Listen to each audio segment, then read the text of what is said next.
अस्सलामुअलैकुम। Education with Momal में खुश आमदीद। उम्मीद है कि आप लोग सब खैरियत से होंगे। अल्लाह के फजल करम से मैं भी बिल्कुल ठीक हूँ। आज जो हम टॉपिक पढ़ने जा रहे हैं वो है socio culture theory of cognitive development. Cognitive development की थ्योरी जो है, ये socio culture theory of cognitive development जो है, इसके फाउंडिंग फादर जो है वो है लिव वाइगोस्की, जो रशिया में पैदा हुए थे और इनका लाइफ स्पेन है 1896 टू 1934। इनकी जो डेथ है वो 37 ईयर की एज में हुई थी ड्यू टू ट्यूबरक्लोसिस, और इनकी डेथ की वजह से इनकी बहुत ज़्यादा जो थेरीज हैं वो अंडर डेवलप्ड हैं। इन्होंने 6 बुक्स जो हैं वो साइकोलॉजी के लिए जो उन्होंने पब्लिश की थी साइकोलॉजी पे। अब इनकी पब्लिकेशंस देख लेते हैं कौन कौन सी। जब आप वाइगोस्की की पब्लिकेशंस को या किसी भी राइटर की पब्लिकेशन को मेंशन कर रहे हैं तो उसके साथ आपको उनके नाम भी मेंशन करने होते हैं। तो उसमें पहली जो इनकी पब्लिकेशन थी थॉट्स एंड लैंग्वेज, फिर mind and society, psychology of art and educational psychology थी।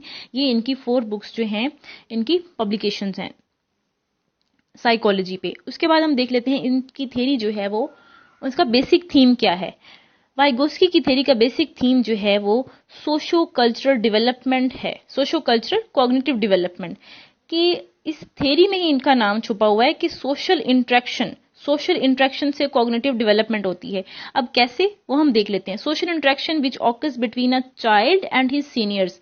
सोशल इंटरेक्शन जो है वो बच्चे और उसके सीनियर्स के दरमियान होती है, जिससे उनकी जो कॉग्निशन है वो डेवलप होती है। कैसे? Child observe the behaviour of others. बच्चा जो है वो दूसरों के बिहेवियर को ऑब्जर्व करता है and applies in his her activities independently, और वो अपनी एक्टिविटीज में वो उसे इंडिपेंडेंटली जो है वो अप्लाई करता है। इससे सोशल इंटरेक्शन डेवलप होती है और सोशल इंटरेक्शन से जो है वो कॉग्निशन डेवलप होती है। उसके बाद जो दूसरा कंसेप्ट है वो एमक्यू है। MQ stands for more knowledgeable other. More knowledgeable other ऐसा पर्सन जिसे हम गाइड बोलते हैं, जिसे हम ट्यूटर बोलते हैं, जो मोर नॉलेजेबल होता है और उसके पास एक्सपीरियंस भी ज्यादा होता है। And guides the child to perform any task, और वो बच्चों को गाइड करता है, ट्यूटरिंग प्रोवाइड करता है कि वो कोई भी टास्क जो है वो परफॉर्म कर सकें। उसे हम बोलते हैं मोर नॉलेजेबल अदर, जो वाइगोस्की ने अपनी थ्योरी में ये टर्म यूज की है। उसके बाद है जीपीडी। जीपीडी होता है zone of proximal development. GPD एक ऐसा जोन प्रॉक्सिमल डेवलपमेंट का।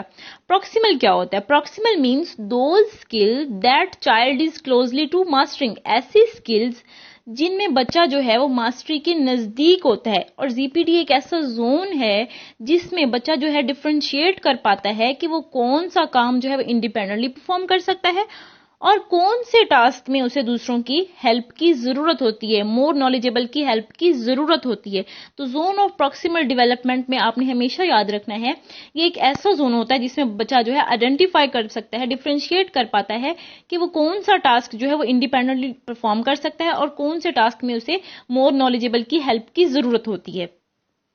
उसके बाद स्कैफोल्डिंग। मोर नॉलेजेबल, जीपीडी में हमने पढ़ा कि मोर नॉलेजेबल, और उसके बाद स्कैफोल्डिंग, जो वो हेल्प प्रोवाइड करता है, मोर नॉलेजेबल अदर, जो ऐसा बंदा जो गाइड है, जो ट्यूटर है, जो आपको हेल्प प्रोवाइड करता है, उस हेल्प को हम बोलते हैं scaffolding.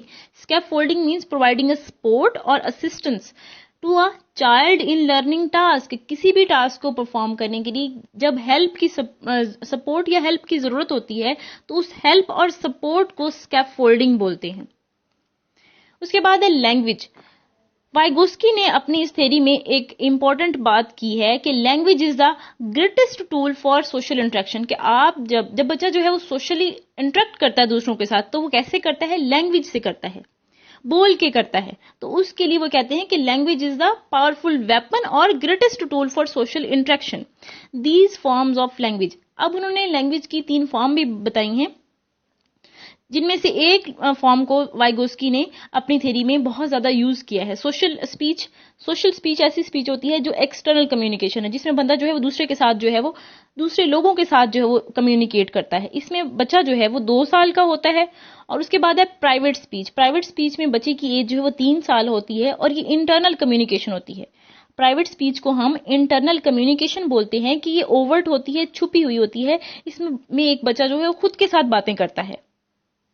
Internal communication, private speech. और प्राइवेट स्पीच को ही वाइगोस्की ने अपनी थ्योरी में यूज किया है कि प्राइवेट स्पीच से बच्चे की कॉग्निशन जो है वो डेवलप होती है।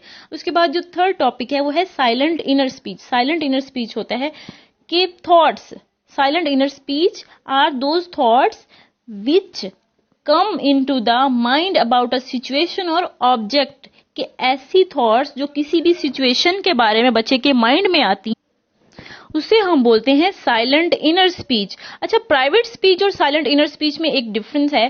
साइलेंट इनर स्पीच होता है कि बच्चा खुद से बातें करता है लेकिन बोल के, लैंग्वेज के थ्रू, वर्ड्स के थ्रू। लेकिन साइलेंट इनर स्पीच में बच्चा खुद से बात करता है लेकिन थॉट्स के जरिए, जस्ट थॉट्स उसके माइंड में आती हैं। इस तरह प्राइवेट स्पीच जो है वो ओवर्ट कंसीडर की जाती है और साइलेंट इनर स्पीच जो है वो कोवर्ट कंसीडर की जाती है कि कोवर्ट है, ये छुपी हुई है।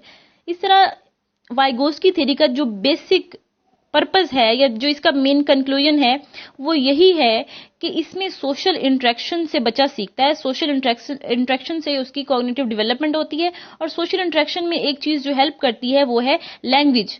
और लैंग्वेज के थ्रू, लैंग्वेज से ही जो है मोर नॉलेजेबल अदर जो है वो दूसरों को गाइड करते हैं। और जोन ऑफ प्रॉक्सिमल डेवलपमेंट में बच्चे ये डिफरेंशिएट कर पाते हैं कि उनमें कौन सी एबिलिटी है कि वो टास्क को किस हद तक टास्क को खुद परफॉर्म कर सकते हैं और किस हद तक उन्हें दूसरों की हेल्प की जरूरत होती है।